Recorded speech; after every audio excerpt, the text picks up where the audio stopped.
आप देखेंगे अब 2021 सेट का दूसरा हो गया। अब क्वेश्चन संख्या 3 से देखेंगे। 3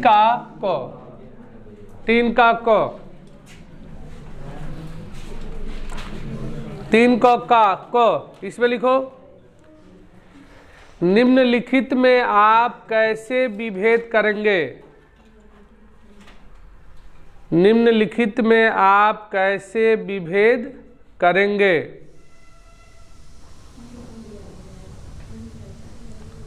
कैसे विभेद करेंगे? पहला,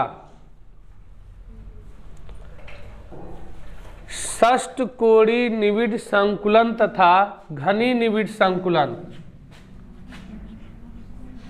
षष्ठकोणीय निविड़ संकुलन तथा घनीय निविड़ संकुलन। निविड़ संकुलन का मतलब क्लोजली पैक्ड। याद देखो, ध्यान समझो। जैसे अगर परमाणुओं को एक दूसरे से स्पर्श कराकर रखा जाए तो एक गोला अपने निकटतम दो गोलों को स्पर्श करता है, तो इसे क्या कहते हैं? एक बीमा में निविड़ संकुलन कहते हैं। अब यहाँ पर देखो, ये इसका धंसा हुआ भाग है। अगर धंसे हुए भाग में, ध्यान से बनाएंगे, देखो धंसे हुए भाग में अगर हम परमाणु को क्या किया जाए? रखा जाए। धंसे हुए भाग में परमाणुओं को रखा जाता है तो एक गोला अपने निकटतम कितने गोलों को टच कर रहा है?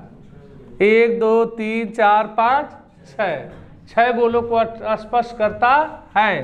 तो इस निविड़ संकुलन को हम क्या कहते हैं? षष्ठकोणीय निविड़ संकुलन कहते हैं। निविड़ संकुलन कहते हैं। अर्थात षष्ठकोणीय निविड़ संकुलन की समन्वय संख्या कितनी होगी? जितने को टच करता है वही उसकी समन्वय संख्या। तो देखो, ये उसकी समन्वय संख्या, षष्ठकोणीय स्ट्रक्चर का निर्माण होता है। अब देखो, अब एक है घनी निविड़ संकुलन। तो घनी निविड़ संकुलन देखो, जब एक बीमा निविड़ संकुलन की पंक्ति को ध्यान से समझो, ठीक है। देखो, घनी निविड़ संकुलन किसे कहते हैं? जब एक बीमा निविड़ संकुलन की को एक दूसरे से क्या किया जाए? परमाणुओं को, गोला का मतलब परमाणु है, तो इसको एक दूसरे से क्या किया जाए? दूर दूर रखा जाए, दूर दूर रख दिया जाए। और जब दूर दूर रखा जाए तो इसके खाली भाग में अगर परमाणु को क्या किया जाए? रखा जाए। परमाणुओं को क्या किया जाए? रखा जाता है, रखा जाता है। तो देखो, ध्यान से हमारी बात को समझो। जब रखा जाता है तो इसके निकट यहाँ पर जब खाली भाग में रख दिया तो यहाँ पर क्या हो गया? यानी रिक्तियाँ हो गए। ये रिक्तियाँ हो गई। तो इसके ऊपर वाले परत में देखो, इसकी दो परत बनते हैं। ऊपर वाले परत में 1 2 3 4 गोले टच करते हैं, और इसके ठीक नीचे, इसके अंदर, जो हमको यहाँ से नहीं दिखाई दे रहा है, इसके ठीक अंदर नीचे वाले परत में एक गोला क्या करेगा? यानी कितने गोलों को? फिर से वह नीचे वाला गोला 4 गोलों को टच करेगा। तो 4 नीचे वाला परत, क्योंकि ये डायमेंशनल है, सामने से देखा नहीं जा सकता है, ठीक है। तो इसकी कितनी परत होती है? 2 परत। अंदर वाला परत 4 को टच करता है और ऊपर वाला परत 4 को टच करता है। तो कितने? 8 गोले को टच करता है। तो इस संकुलन को हम घनीय निविड संकुलन कहते हैं, घनी निविड संकुलन कहते हैं। यानी इसकी समन्वय संख्या कितनी होगी? 8 होगी और इसकी समन्वय संख्या 6 होगी। ठीक है, तो फोटो बना लेना सबसे बेटर है। इसके नीचे वाला परत कैसे दिखाएंगे? डाट सबसे अच्छा कर दे रहे हैं यहाँ पर।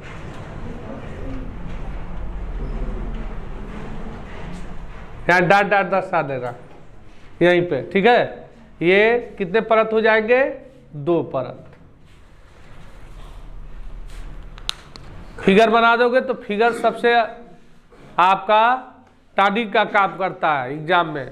फिगर बना दोगे तो फिगर पर ही आपको नंबर मिल जाते हैं। नीचे षष्ठकोणीय निविड संकुलन, यहाँ पर लिखेंगे घनी निविड संकुलन।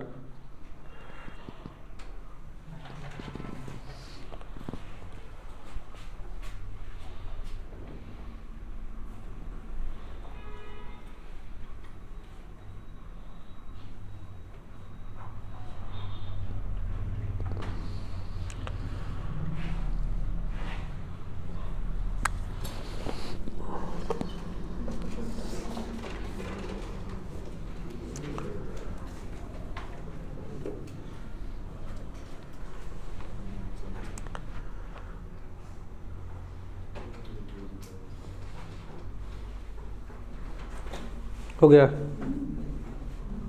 अंतर में क्या लिखोगे?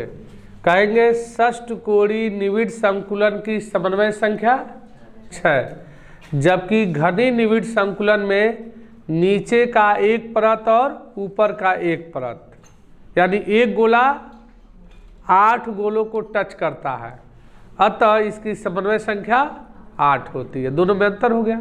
क्या जी? आसान हो गया। तो लिखेंगे, फिगर बन गया तो नीचे लिख लो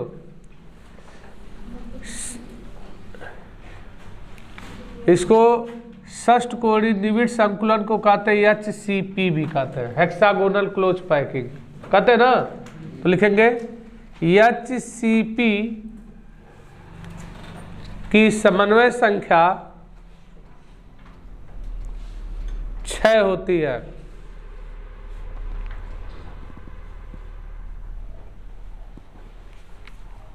यहां पर लिखेंगे, यहां पर देखो CCP का मतलब cubic close packing, cubic close packing, जबकि CCP में 2 परत होता है, 2 परत होता है तथा एक गोला 8 गोलों को स्पर्श करता है।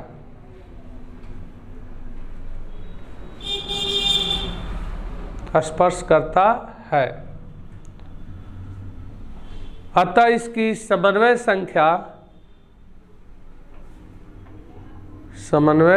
संख्या कितनी होती है? 8 होती है। अंतर दोनों में हो गया ना, फिगर द्वारा भी अंतर हो गया, सब हो गया। अब देखेंगे ख का पहला था, अब ख का दूसरा, ये ख का पहला था, अब ख का 3 के क का दूसरा, क का दूसरा। क्रिस्टल जालक तथा एकक कोष्ठिका, क्रिस्टल जालक तथा एकक कोष्ठिका।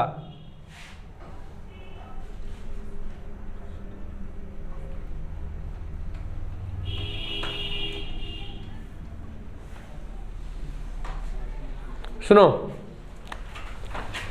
किसी क्रिस्टलीय ठोस में परमाणुओं की नियमित व अनंत समुच्चय, किसी क्रिस्टलीय ठोस में परमाणु अणु या आयनों की नियमित तथा अनंत समुच्चय को हम क्या कहते हैं? क्रिस्टल जालक कहते हैं। क्रिस्टल जालक कहते हैं। अब देखो, अब ये क्रिस्टल जालक हो गया।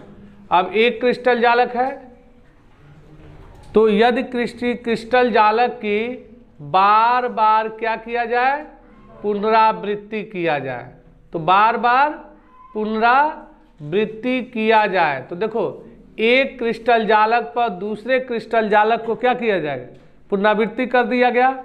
और यदि वह दिए गए पदार्थ के संपूर्ण क्रिस्टल, दिए गए पदार्थ के, यानी क्रिस्टल जालक से क्या बनता है, यूनिट सेल, अर्थात यूनिट सेल को क्या कहते हैं, एकक कोशिका।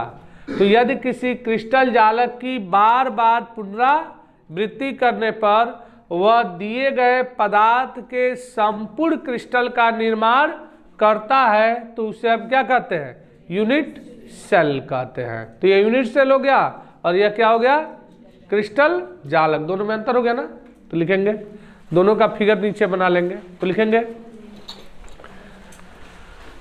किसी क्रिस्टलीय ठोस में जालक बिंदुओं की, क्रिस्टलीय ठोस में जालक बिंदुओं की नियमित,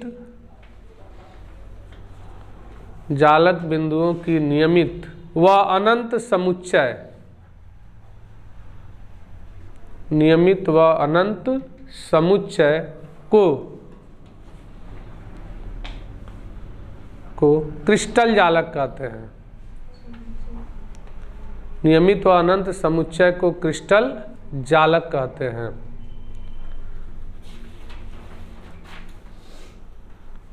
पैराग्राफ चेंज।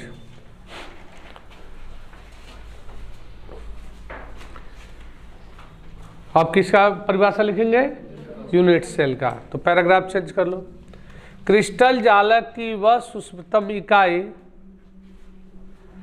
क्रिस्टल जालक की वह सूक्ष्मतम इकाई,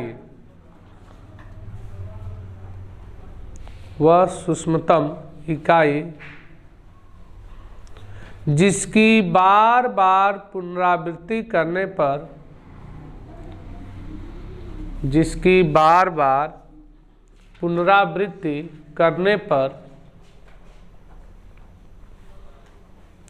पर यदि वह दिए गए पदार्थ के,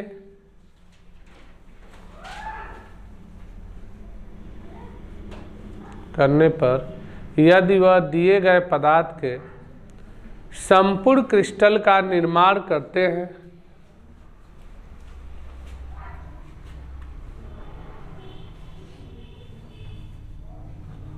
निर्माण करते हैं एकक कोशिका,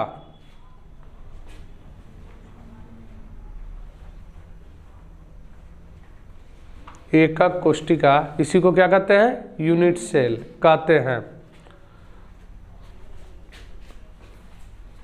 हो गया ना, धीरे से फिगर बना लो।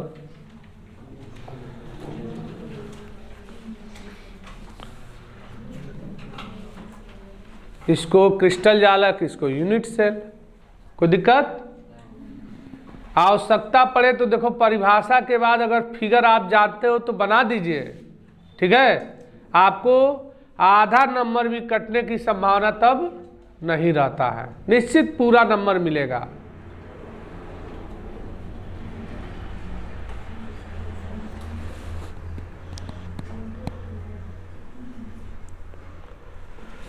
अब देखो 3 का क, अब 3 का ख, और 3 के ख का पहला, 3 के ख का पहला लिखेंगे। इसमें Cu पर 2+ आयन के साथ, Cu पर 2+ आयन के साथ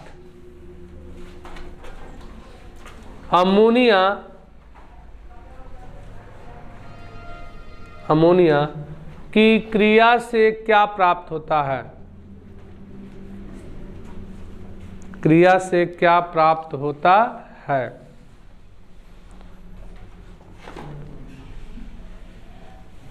हाँ देखो, ये आपका क्वेश्चन जो है आपका अर्धवार्षिक पेपर में आया हुआ था, पी ब्लॉक से क्वेश्चन है, पी ब्लॉक से क्वेश्चन है। और क्या होता है जब पी ब्लॉक में ये बताया भी गया है, Cu पर 2+ आयन अर्थात cupric ion, cupric ion ammonia के 2+, अमोनिया का जली विलयन, अमोनिया जब जल के साथ क्रिया करता है तो अमोनियम हाइड्रा ऑक्साइड बनाता है, तो ये अमोनिया का जली विलयन होगा। तो अमोनिया से क्रिया करता है का मतलब अमोनिया के जली विलयन से क्रिया करता है। तो देखो NH4OH, Cu पर 2+ है तो इसका संगत ऋणायन पर भी कितना माइनस होगा, या तो CuCl2 हो जाएगा या तो CuSO4 हो जाएगा। तो कितने आवेश बाबू, 2+ और 2 माइनस, 4 आवेश। तो कितने लेंगे, 4 NH4OH लेंगे। और जब 4 NH4OH लेंगे तो देखो यहाँ पर 2+ या 2 माइनस, 4 आवेश है तो 4 अमोनियम लेंगे। अमोनियम में से, अमोनियम आयन में से एगो H हटा दो तो क्या बचेगा, NH3। तो कई अणु अमोनिया इससे, क्योंकि 4 आवेश है तो 4 अमोनिया इससे जुड़ेगा, तो Cu और क्या हो जाएगा, NH3 का टेट्रा, 4 को जुड़ेगा, NH3 का टेट्रा, को प्लस, 2 प्लस, तो 2 प्लस। और यहाँ पर देखो 4 H निकला, 4 OH निकला, तो क्या हो गया, 4H2O। तो Cu पर 2+ आयन अमोनिया से क्रिया करता तो संकुल आयन, संकुल आयन का निर्माण कर लिया। IUPAC नाम, IUPAC नाम ही लिखना है। तो देखो कैठो है, 4 गो, ये लिगांड है, यह केंद्रीय धातु परमाणु है। आपको IUPAC नाम लिखना बताए भी थे। तो क्या है, 4 गो, अभी चैप्टर पढ़ाया नहीं गया है। तो टेट्रा, NH3 को कहते एममीन, AMMINE,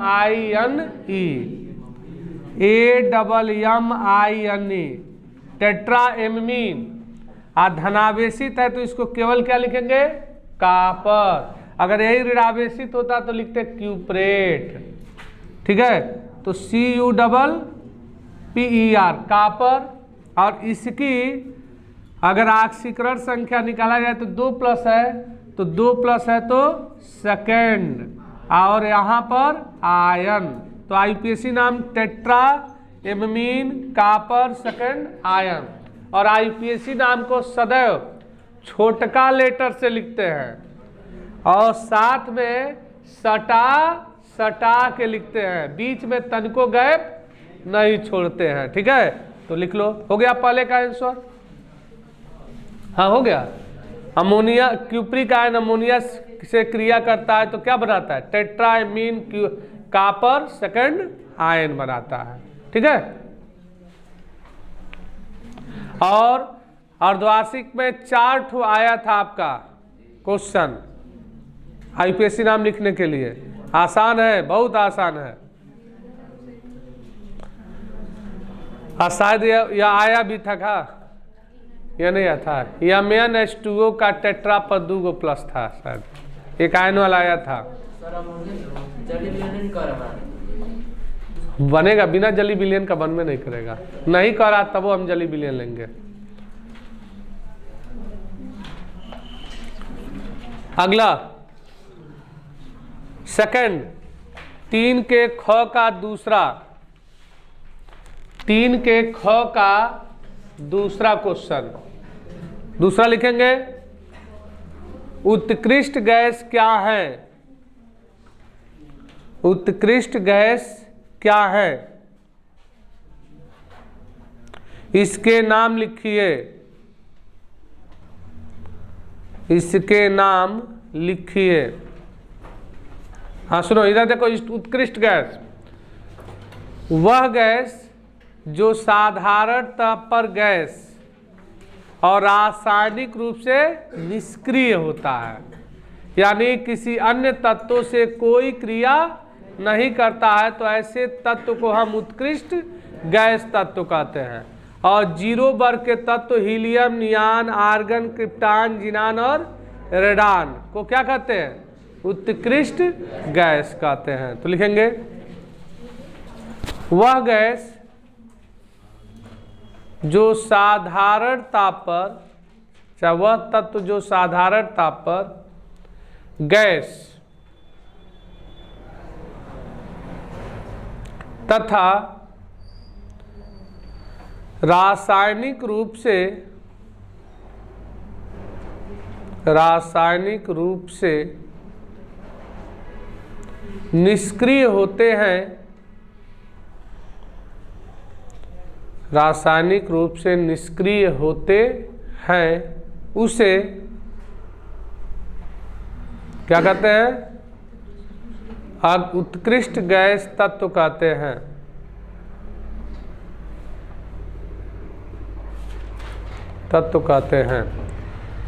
पैराग्राफ चेंज कर लो। शून्य वर्ग के तत्व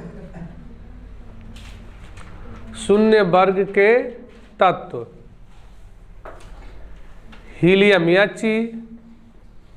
He, Ne, Ar, krypton Kr, Xc, जिनान और रेडान Rn उत्कृष्ट गैस है। यह भी क्वेश्चन फाइनल। 3 का ख हो गया, एक ख का दूसरा हो गया। अब देखो, अब 3 का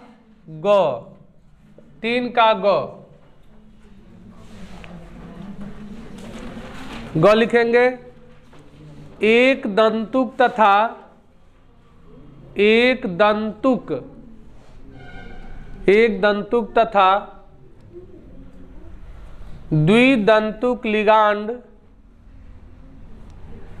द्विदंतुक लिगांड से क्या तात्पर्य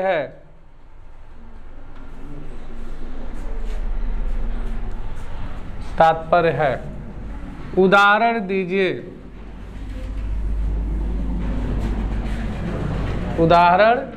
दीजिए।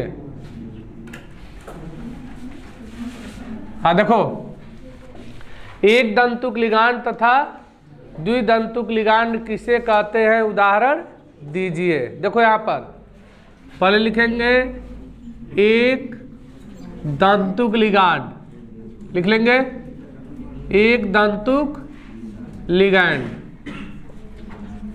Cn पर 1 माइनस, OH पर 1 माइनस, ठीक है। सुनो, वह लिगांड, ठीक है, जिसमें कितने एक दाता परमाणु होते हैं, अर्थात वह केंद्रीय धातु परमाणु को एक इलेक्ट्रॉन युग्म दे करके उपसहसंयोजी बंध का निर्माण करते हैं। तो ऐसे लिगांड को हम एक दंतुक मोनोडेंटेड लिगांड कहते हैं। लिगांड को हिंदी में कहते हैं संलग्नक। क्या कहते हैं? संलग्नक। तो संलग्नक कहते हैं। तो जैसे देखो, ये जितने भी लिगांड है, अमोनियम, साइनाइड, हाइड्रोक्साइड, एमीन, ये सब क्या है? एक दंतुक लिगांड है। तो लिखेंगे वे लिगांड जिसमें एक दाता परमाणु होते हैं, जिसमें एक दाता परमाणु होते हैं,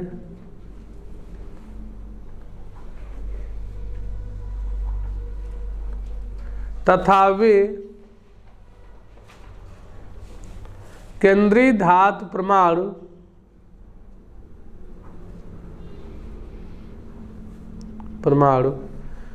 को एक इलेक्ट्रॉन युग्म देकर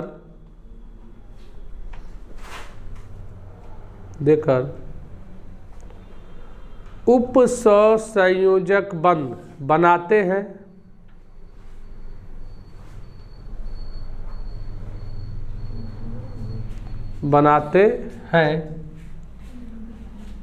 उसे एक दंतुक लिगैंड कहते हैं।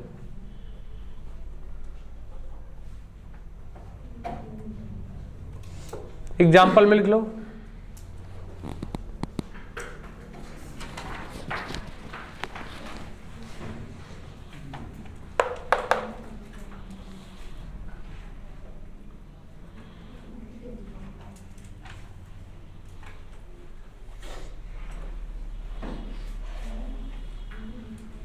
हो गया। अब लिखो द्विदंतुक लिगांड।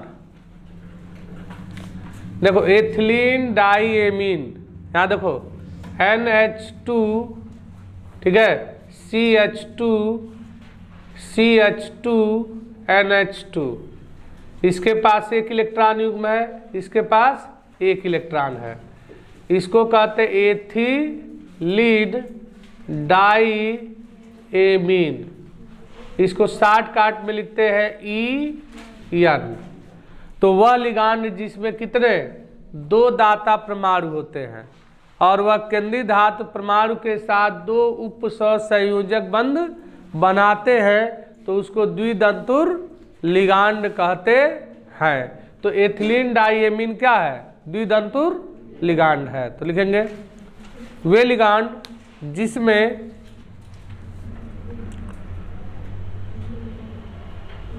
दो दाता परमाणु होते हैं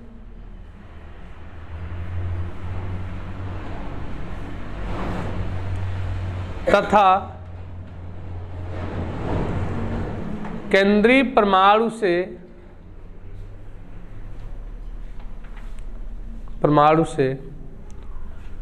2 उप सहसंयोजक बंध बनाते हैं।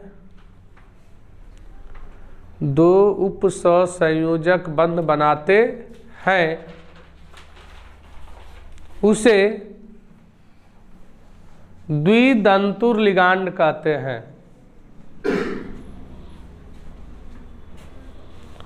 द्विदंतुर लिगांड कहते हैं।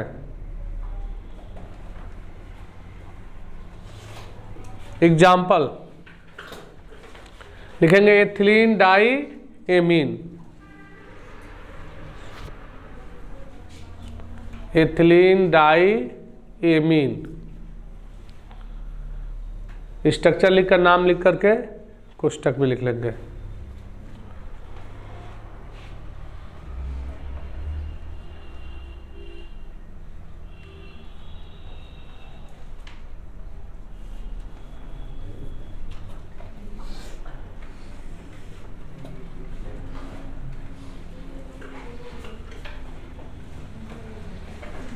हो गया। अगला 3 का घ। 3 का घ प्रोटीन में पेप्टाइड बंध से क्या समझते हैं? प्रोटीन में पेप्टाइड बंध से क्या समझते हैं?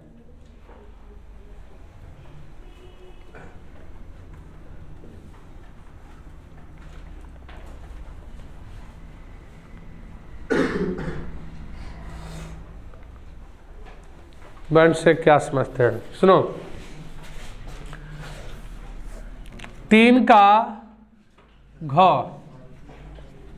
देखो, जब प्रोटीन की एकलक इकाइयाँ, प्रोटीन की एकलक इकाइयाँ NH2 CH2 COOH, इसको कहते हैं ग्लाइसिन। ग्लाइसिन। और यहाँ पर NH2 चाहे H2N भी कर सकते हो, ना, H2N और CH3COOH, इसको कहते हैं एलानीन। एलानीन। अब इसको जब हम गर्म करते हैं तो यहाँ देखो, यहाँ से क्या हो जाएगा? H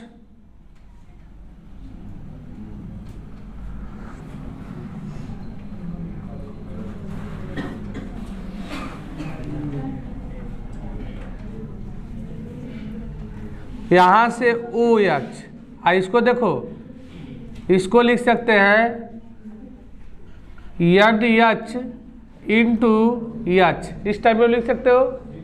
तो यहाँ से क्या हो जाएगा H2O, ये क्या हो जाएगा -H2O बाहर निकल जाएगा।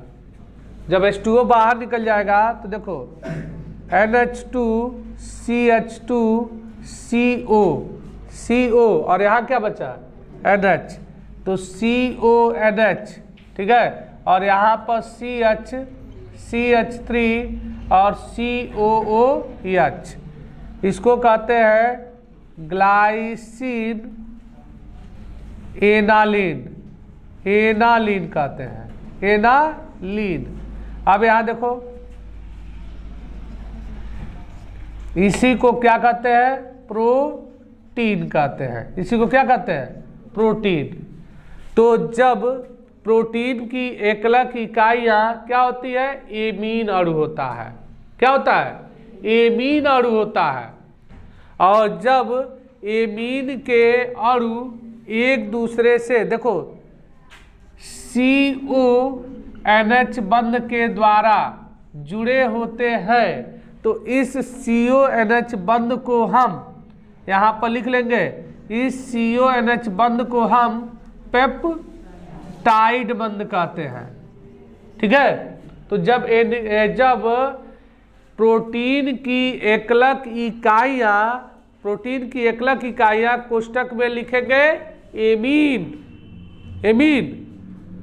CONH बंध द्वारा जुड़े होते हैं, तो इस बंध को पेप्टाइड बंध कहते हैं। हो गया, उदाहरण दीजिए। तो ग्लाइसिन और एलानिन को किस बंध द्वारा पेप्टाइड बंध द्वारा जुड़ दिया गया, तो प्रोटीन का निर्माण हो गया। इस अणु में प्रोटीन जब बनता है तो कम से कम 10,000 से 1 लाख एमिनो अणु क्या करते हैं भाग लेते हैं। इससे स्पष्ट होता है कि प्रोटीन उच्च अणुभार वाला नाइट्रोजन युक्त जटिल यौगिक होता है ना। तो लिखेंगे जब प्रोटीन की एकलक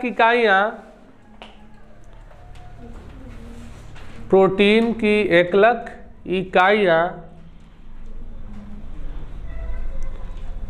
एक दूसरे से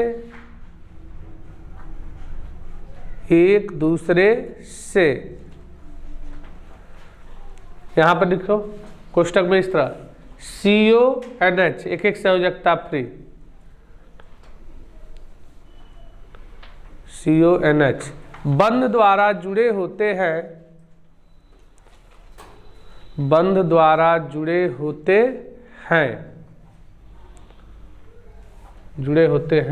तो उसे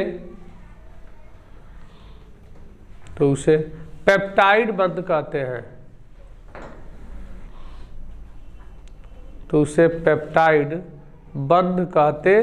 हैं। हो गया, पेप्टाइड बंध कहते हैं। एग्जाम्पल में लिख लो, या तो एक के लाइन में आगे लिख लो, नहीं तो नीचे लिख लो जगह ना मिले तो। यहाँ पर प्रोटीन लिख दिए हैं, ठीक है, और पेप्टाइड बंध दर्शा लेना डाट डाट करके इस तरफ पेप्टाइड बंध।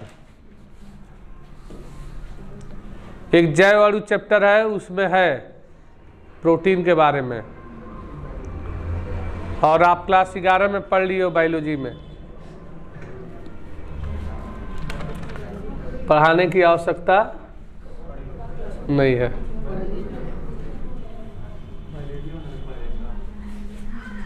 आप लोग को केवल पढ़ाया जाएगा, मैथ वाले को पढ़ाया जाएगा, बायो वाले को नहीं पढ़ाया जाएगा।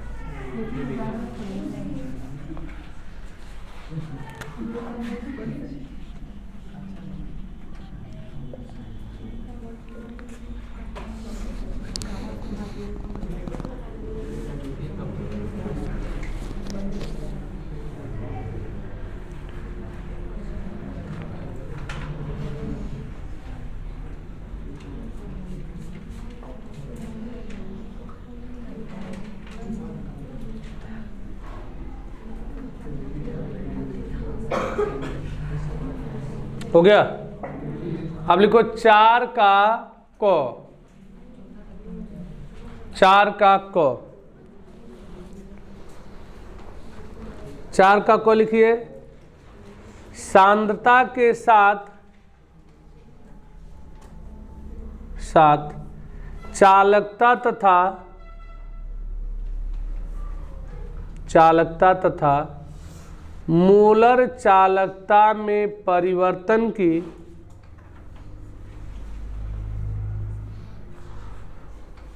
सांद्रता के साथ चालकता तथा मोलर चालकता में परिवर्तन की विवेचना कीजिए।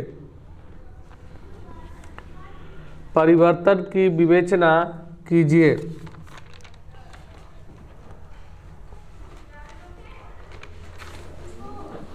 विवेचना कीजिए।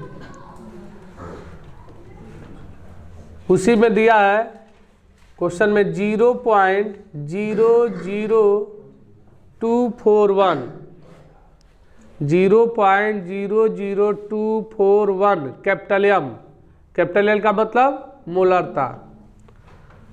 एसिटिक अम्ल की चालकता, एसिटिक अम्ल की चालकता 7.896।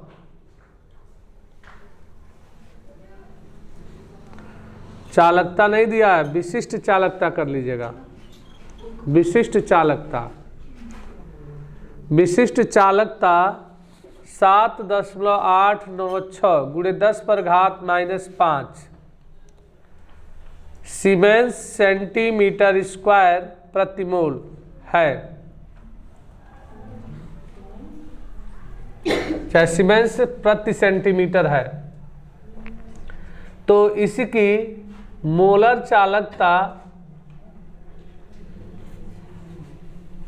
चालकता की गणना कीजिए।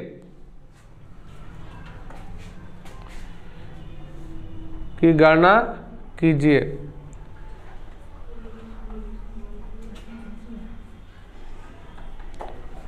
ठीक है, आप सुनो। जो 30% सिलेबस आएगा, कैसे सिलेबस आएगा हम ग्रुप पर भेज देंगे। जैसे हर एक में जैसे 4 क्वेश्चन 5 क्वेश्चन बता रहे हैं, तो 30% जब सिलेबस किया है तो एक क्वेश्चन नहीं करना है। ठीक है, एक क्वेश्चन हर में से नहीं करना है। जैसे चौथे का 4 है तो एक नहीं करना, कोई 3 करना है। इस तरह है, हम सब बता रहे हैं। ठीक है, तो समय कुछ लगेगा। तो देखो, चालकता किसे कहते हैं? सांद्रता के पदों में चालकता और मोलर चालकता की परिभाषा दीजिए, परिभाषित कीजिए। तो देखो, किसी भी चालक तार के प्रतिरोध R के व्युत्क्रम को हम क्या कहते हैं? चालकता कहते हैं, जिसको किससे व्यक्त करते हैं? कैपिटल G से प्रदर्शित करते हैं। एक परिभाषा हो गया, तो लिखेंगे किसी चालकता हेडिंग डाल लो। चालकता पे लिखो किसी चालक तार के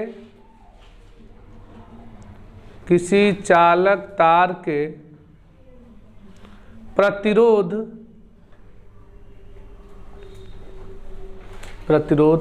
R के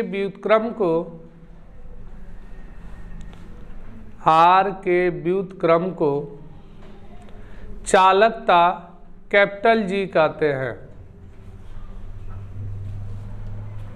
कैपिटल G कहते हैं।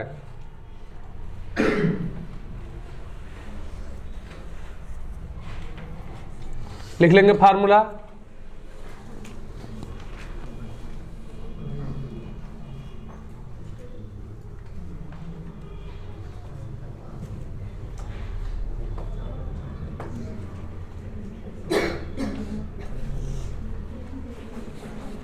यहां देखो, मोलर चालकता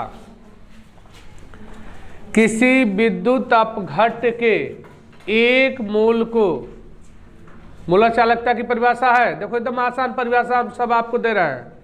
किसी विद्युत अपघट्य के एक मोल को जल के VmL आयतन में घोलने पर, किसी विद्युत अपघट्य के 1 मोल को VmL आयतन में घोलने पर उसमें उपस्थित समस्त आयनों की चालकता को हम मोलर चालकता कहते हैं। इसको लैम्बडा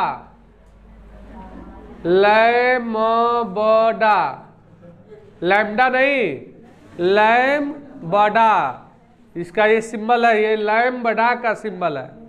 इसको लैम्बडा यम से व्यक्त करते हैं। लैम्बडा यम बराबर कप्पा। कप्पा का मतलब होता है विशिष्ट चालकता। ये विशिष्ट चालकता को कप्पा से लिखते हैं। तो कप्पा, कटप्पा नहीं, कप्पा। तो कप्पा गुणे 1000 बटा यम। तो ये आपका क्या हो गया? मोलर चालकता। कंफर्म? तो लिखेंगे मोलर चालकता पे किसी विद्युत अपघट्य के 1 मोल को, किसी विद्युत अपघट्य के 1 मोल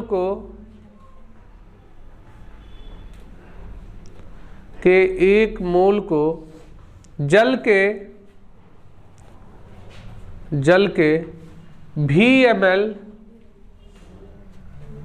VmL में घोलने पर उत्पन्न आयनों की चालकता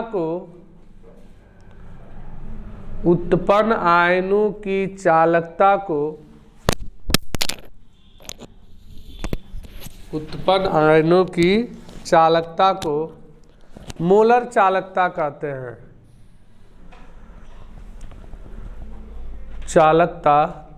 हैं। इसे कप्पा का नहीं, एक मिनट, लैम्बडा सिंबल होता है लैम्बडा यम। तो लैम्बडा यम से व्यक्त करते हैं। लिख लो फार्मूला, लैम्बडा यम बराबर कप्पा गुणे 1000 बटा यम। कप्पा का ये सिंबल है।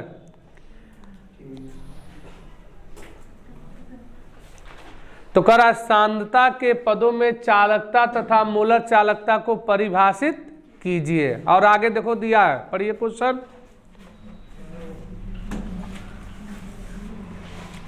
क्वेश्चन दिया है, देखो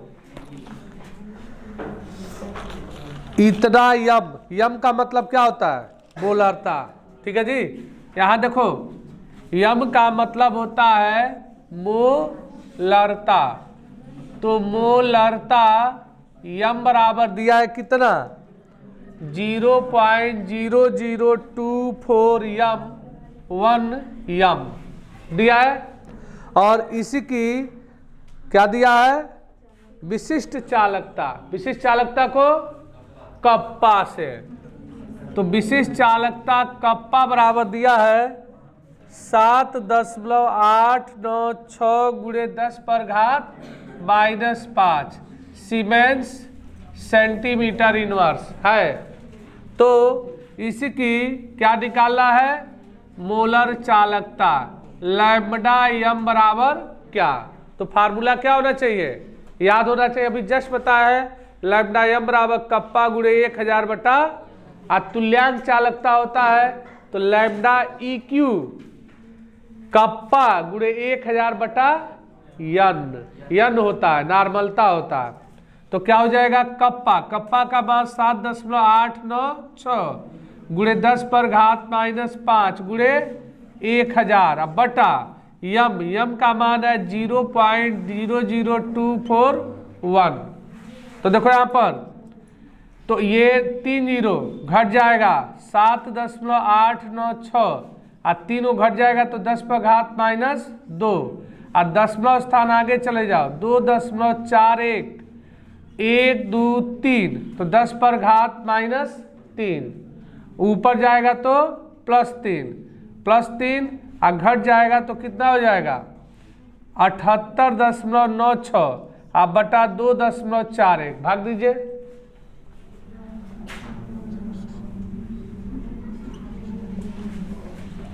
78.96 में 2.41 से 2.41 बराबर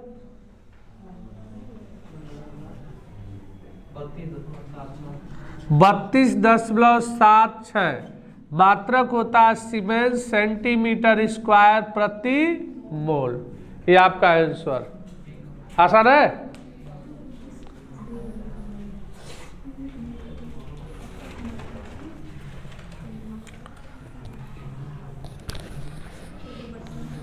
चार का ख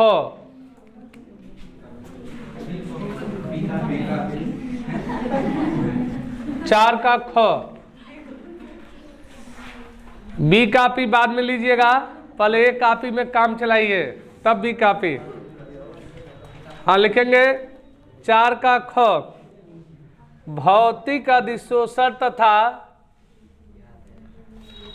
रासायनिक अधिशोषण में उदाहरण सहित अंतर बताइए।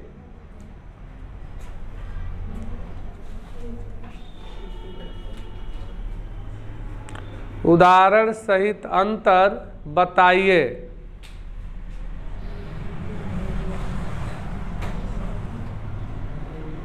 सुनो इधर देखो, भौतिक अधिशोषण में अधिशोष्य तथा अधिशोषक दोनों के अणु एक दूसरे से दुर्बल वान-डेर वाल बंधों के द्वारा जुड़े होते हैं और यह जो होती है उत्क्रमणी प्रक्रिया होती है। अंतर में क्या कहेंगे? उत्क्रमणी प्रक्रिया होती है। उदाहरण उदाहरण उदाहरण बोलेंगे? अरे उदाहरण बोलो। उदाहरण में आपका हो जाएगा सक्रिय चारकोल पर गैस के अणुओं का जुड़ना, भौतिक अधिशोषण हो जाएगा। रासायनिक अधिशोषण जिसमें अधिशोष्य और अधिशोषक एक दूसरे से प्रबल सहसंयोजक बंधों के द्वारा जुड़े होते हैं तो उसे रासायनिक अधिशोषण। उदाहरण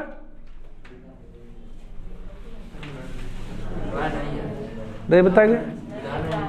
जैसे रासायनिक अधिशोषण में देखो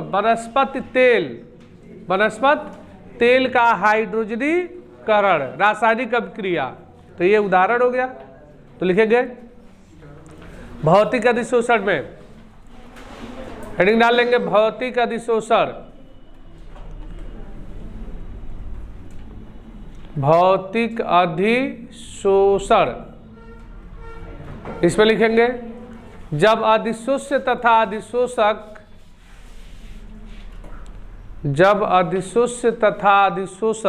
एक दूसरे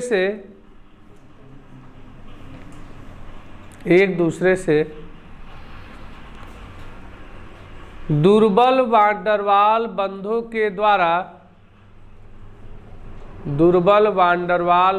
के द्वारा जुड़े होते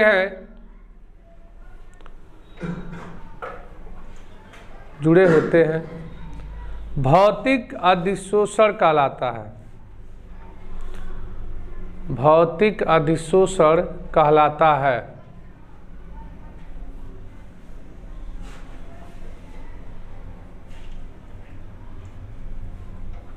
एग्जाम्पल, सक्रिय चारकोल पर गैस के अणु का जुड़ना। सक्रिय चारकोल पर गैस के अणु का जुड़ना।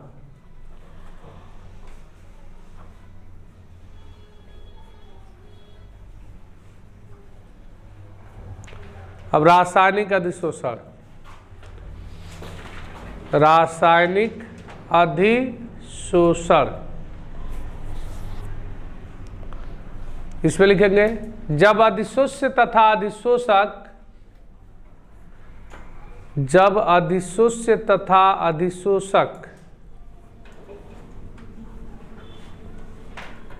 अधिशोषक एक दूसरे से प्रबल सहसंयोजक बंधों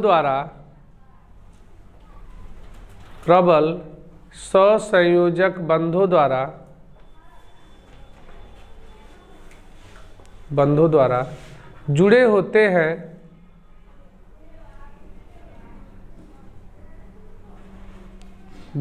हैं रासायनिक अधिशोषण कहलाता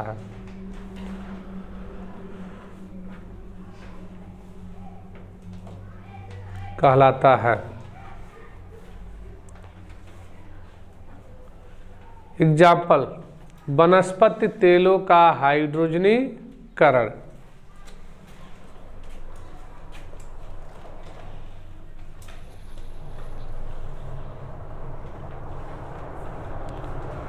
चार का ग निम्नलिखित पर संक्षिप्त टिप्पणी लिखिए।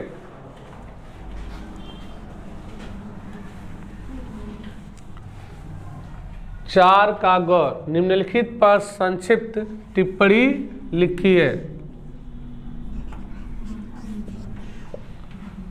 पहला, कार्बिल एमीन अभिक्रिया। कार्बिल एमीन अभिक्रिया प्रैक्टिकल में भी पढ़ चुके हो एमीन में, ठीक है। तो कार्बिल एमीन अभिक्रिया किसे कहते हैं? देखो, जब कोई प्राथमिक एमीन को, कौन से एमीन को? प्राथमिक एमीन। तो प्राथमिक एमीन को क्लोरोफॉर्म CHCl3 तथा एल्कोहली KOH के साथ इसको गर्म करते हैं। तो देखो, तीव्र गंध युक्त C2H5NC, तो तीव्र गंध युक्त C2H5NC इसको कहते हैं एथिल आइसोसाइनाइड। तो तीव्र गंध युक्त एथिल आइसोसाइनाइड, एल्किल आइसोसाइनाइड बनता है और साथ में 3 क्लोरीन 3 पोटेशियम से क्रिया करेगा तो 3KCl। तो 3 1 4 2 6 हाइड्रोजन और 3 ऑक्सीजन प्लस 3H2O बन जाएगा। तो इस अभिक्रिया को कार्बिल एमीन अभिक्रिया, जो एमीन में ये एक्सपेरिमेंट आप कर चुके हो। तेल जैसा गाढ़ा द्रव होता था, क्लोरोफॉर्म मिला करके KOH मिलाकर गर्म किए सूंघे तो बहुत तीक्ष्ण गंध आती थी, तो उसी को कार्बिल एमीन अभिक्रिया। तो लिखेंगे, जब प्राथमिक एमीन को क्लोरोफॉर्म तथा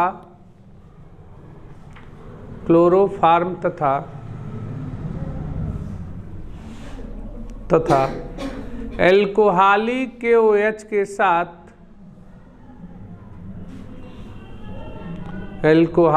KOH के साथ गर्म करते हैं तो तीव्र दुर्गंध युक्त एल्किल या एरिल, एल्किल भी हो सकता है और एरिल भी हो सकता है, एल्किल या एरिल आइसोसाइनाइड देते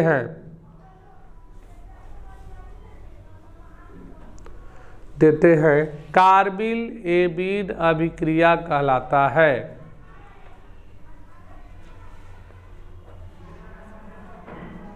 अभिक्रिया कहलाता है। रिएक्शन जरूर देंगे, रिएक्शन लिख लेंगे।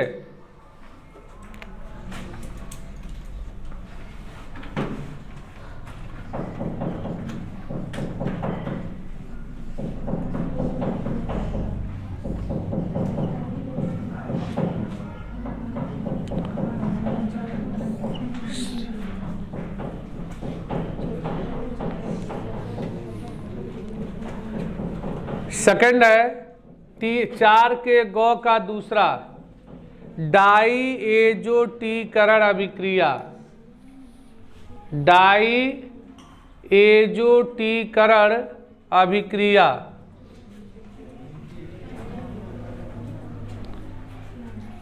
डाई एजोटीकरण अभिक्रिया। हाँ देखो, डाई एजोटीकरण अभिक्रिया कहते हैं जब प्राथमिक एमीन को C2H5NH2 1 डिग्री एमीन, प्राथमिक एमीन को नाइट्रस अम्ल, नाइट्रस अम्ल का सूत्र होता है HNO2, इसको कहते हैं नाइट्रस अम्ल। तो नाइट्रस अम्ल तथा HCl के साथ 0 से 5 डिग्री सेल्सियस ताप पर गर्म करते हैं, तो गर्म करते हैं तो C2H5NNCl, ठीक है, C2H5, ठीक है, single bond N, double bond N, single bond Cl, ठीक है। इसको क्या कहते हैं?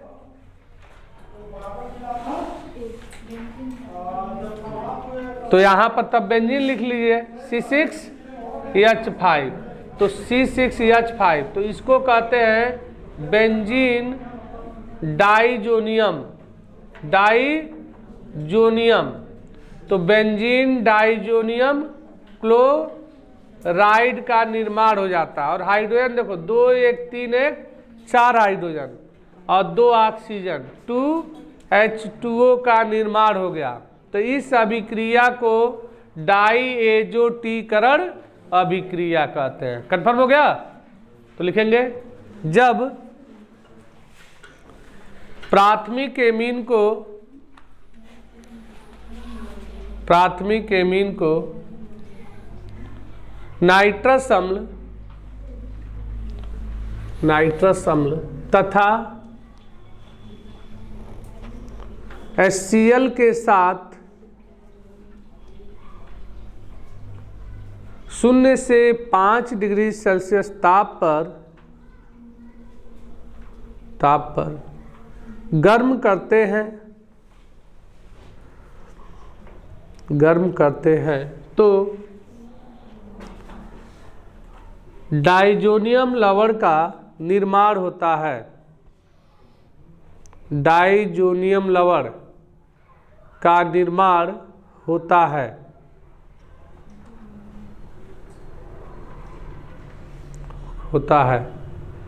डाई एजोटीकरण अभिक्रिया कहलाता है, डाई एजोटीकरण अभिक्रिया कहलाता है।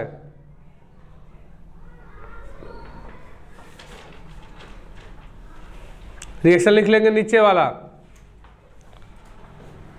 नेम्स रिएक्शन हम कहे थे कैठ आता है कम से कम 5, अधिक से अधिक 8, तो 2 आ गया।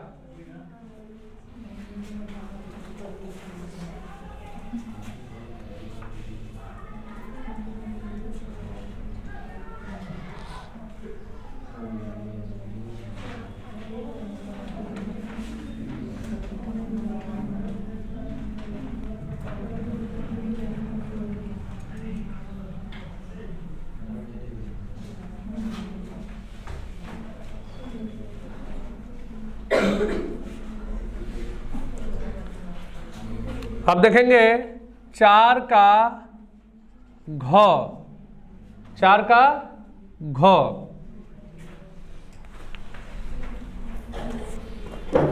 घ में लिखिए कार्बोहाइड्रेट क्या है, कार्बोहाइड्रेट क्या है?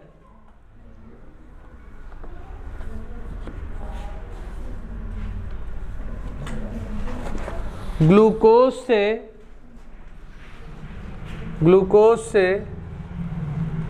ग्लाइकोजन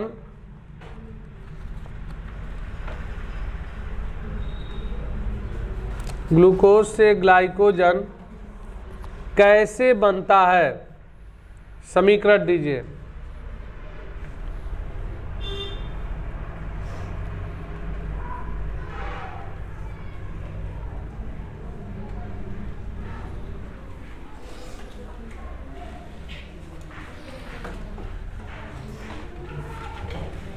हाँ सुनो, कार्बोहाइड्रेट किसे कहते हैं? चीनी क्या है? कार्बोहाइड्रेट है। ग्लूकोज क्या है? कार्बोहाइड्रेट है। तो ये 4 का घ, कार्बोहाइड्रेट। तो सुनो, कार्बोहाइड्रेट किसे कहते हैं? वे एल्डिहाइड या कीटोन जो जल अपघटित हो करके, ठीक है, पॉलीहाइड्रोक्सी यानी OH की संख्या 3 से अधिक होती है तो पॉलीहाइड्रोक्सी कहते हैं। तो पॉलीहाइड्रोक्सी एल्डिहाइड या पॉलीहाइड्रोक्सी कीटोन देते हैं तो उसे हम क्या कहते हैं? कार्बोहाइड्रेट कहते हैं। ठीक है, कार्बोहाइड्रेट में कम से कम एक एसिमेट्रिक कार्बन और सममित कार्बन जरूर होता है। जैसे ग्लूकोज की बात करें तो यहाँ पर देखेंगे CHO, CH, OH, COH, H, CH, OH, COH, H और CH2OH। 3 3 6 C6, हाइड्रोजन 12, 1 2 3 4 5 6 7 8 9 10 11 12, C6H12 और ऑक्सीजन 6, 1 2 3 4 5 6। तो ये क्या है? और देखो जिसमें कार्बन की संयोजकता 4 भिन्न भिन्न परमाणु से जुड़ा है, जैसे ऊपर CHO, इधर OH, इधर H, इधर ये, तो इस कार्बन को एसिमेट्रिक कार्बन। तो ग्लूकोज में एसिमेट्रिक कार्बन कितने होते हैं? कैठो? 1 2 3 4 होते हैं। तो कंफर्म हो गया। ये पॉलीहाइड्रोक्सी है क्योंकि OH की संख्या देखो 1 2 3 4 5। जब OH की संख्या 3 से अधिक होती है तो उससे हम क्या कहते हैं? पॉलीहाइड्रोक्सी कहते हैं। कंफर्म?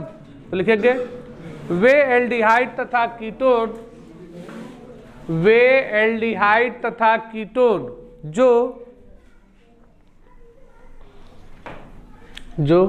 जल अपघटित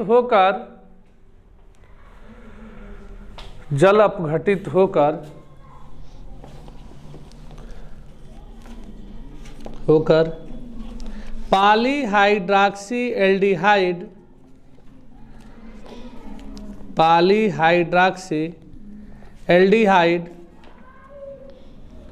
या कीटोन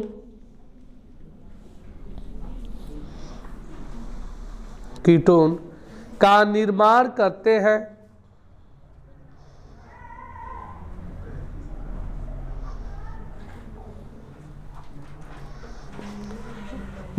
करते हैं। उसे कार्बोहाइड्रेट कहते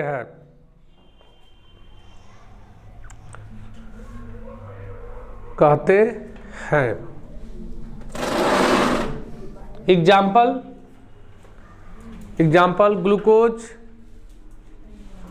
ग्लूकोज, फ्रक्टोज,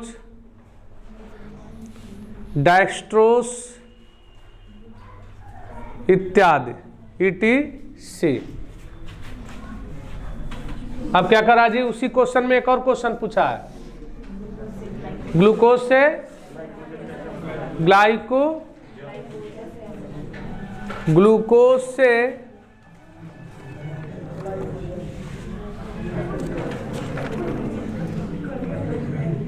ग्लूकोसाजोन,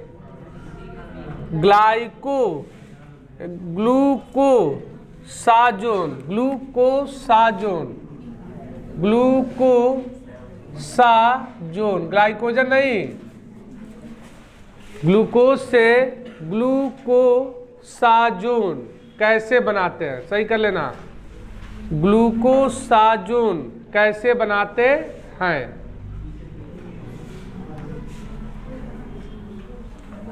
यहां देखो ये ग्लूकोज का स्ट्रक्चर C6H12O6। यहां देखो ग्लूकोज में कौन सा समूह होता है, एल्डिहाइड, और फ्रक्टोज में कीटोन।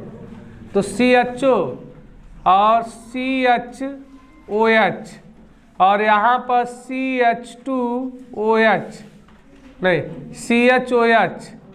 CHOH का होल थ्राइस और CH2OH, ये आपका हो गया ग्लूकोज। देखो 1 2 और 3, 3 2 5 1 6 कार्बन, हाइड्रोजन 1 2 और 3 और 3 6 6 2 6 3 9 10 11 1 12, ऑक्सीजन 3 1 4 1 5 1 6, ये ग्लूकोज है। और इसको क्रिया कराते हैं आपका फेनिल हाइड्रेजीन से। किसको, फेनिल हाइड्रेजीन। तो देखो फेनिल हाइड्रेजीन का सूत्र होता है C6H5NH इंटू NH2। इसको क्या कहते हैं, फेनिल हाइड्रेजीन। फेनिल हाइड्रेजीन के साथ क्रिया कराते हैं। तो इसके 3 अणु अगर विस्तृत करेंगे तो यह विक्रिया कितने पदों में जाएगा, 3 पदों में। शॉर्टकट करेंगे तो 1 के पद में हो जाएगा। डायरेक्ट लेंगे 3 अणु, ठीक है। तो देखो एक अणु यहाँ से O निकलेगा, एक अणु यहाँ से H2O निकलेगा। तो इस कार्बन की क्या होगी, संयोजकता। जब O निकलेगी तो कार्बन की कितनी, ऑक्सीजन डबल बॉन्ड द्वारा जुड़ा होता है ये ना, CHO होता है। तो जब ये ऑक्सीजन हटेगा तो कार्बन की 2 संयोजकता फ्री हो जाएगी। तो देखो तो CH 2 संयोजकता फ्री और यहाँ पर H2O निकल जाएगा। तो ये कार्बन की 4 संयोजकता होती है, एक ऊपर एक नीचे, H2O निकल गया तो कार्बन की 2 संयोजकता फ्री। और यहाँ पर CHOH का होल थ्राइस और यहाँ पर CH2OH, जिसमें से फेनिल हाइड्रेजीन में से एक अणु यहाँ से देखो H2 बाहर निकाल दो तो इस नाइट्रोजन की कितनी संयोजकता, 2 संयोजकता फ्री। तो यहाँ पर N ये डबल बॉन्ड और इंटू NH(C6H5), ठीक है। अब फिर से यहाँ पर 2 अणु में से फिर से एक अणु में से फिर से एक और H निकालो, H2 निकाल दो तो 2 संयोजकता फ्री।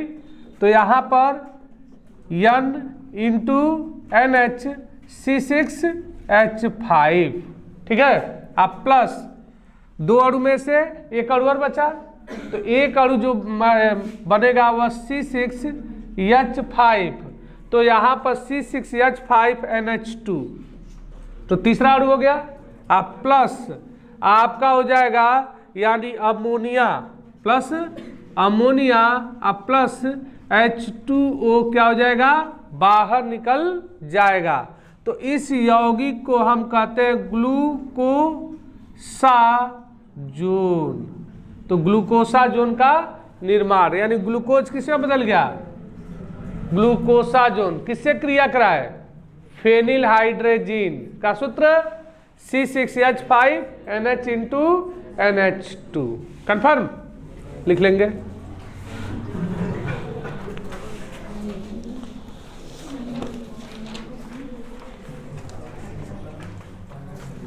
नया चालू कर दो, नहीं 2 घंटा हो गया, 3:15 ना।